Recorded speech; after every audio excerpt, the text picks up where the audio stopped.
Avant tout, je tiens à remercier l'invitation des organisateurs de cette journée hommage à Jacques Pitra.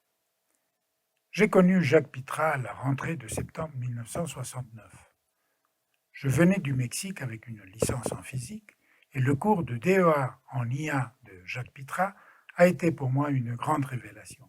Il m'a appris non seulement les bases de l'IA, mais il m'a introduit à la lecture systématique des travaux de recherche les plus récents. En deuxième année, il nous avait prévenu que c'était à nous de trouver un sujet de thèse.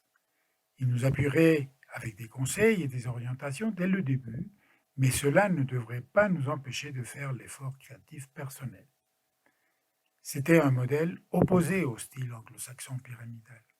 Pour moi, cette liberté de choix a été le point crucial de ma formation comme chercheur. Ma première idée de thèse a été celle de construire un modèle d'apprentissage d'un nourrisson d'après l'épistémologie génétique de Piaget.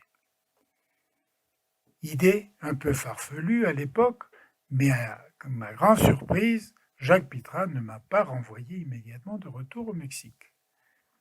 Après un questionnement assez pointu de comment je comptais faire la simulation de ce modèle, il m'a dit que c'était un sujet difficile, surtout parce que le modèle de Piaget était un modèle flou, difficilement programmable.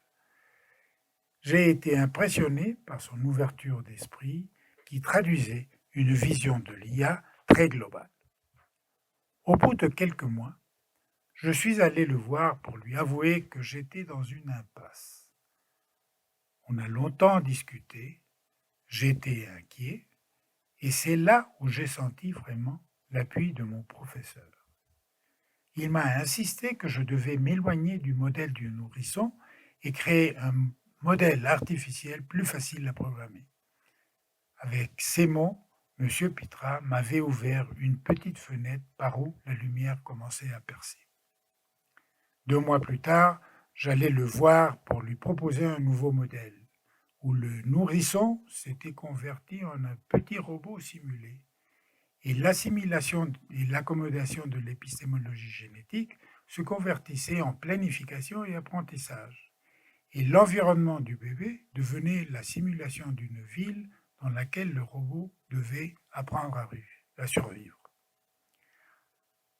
À cette époque, personne ne parlait de planification et apprentissage. La mode est venue quelques années plus tard. Jacques Pitra a trouvé que ce modèle était faisable et intéressant du point de vue de l'intelligence artificielle. C'était super, il ne restait plus qu'à le construire. Ça m'a pris 3 ans et demi pour le faire. Je garderai toujours cette image de générosité, d'intelligence et d'appui de mon professeur Jacques Pitra.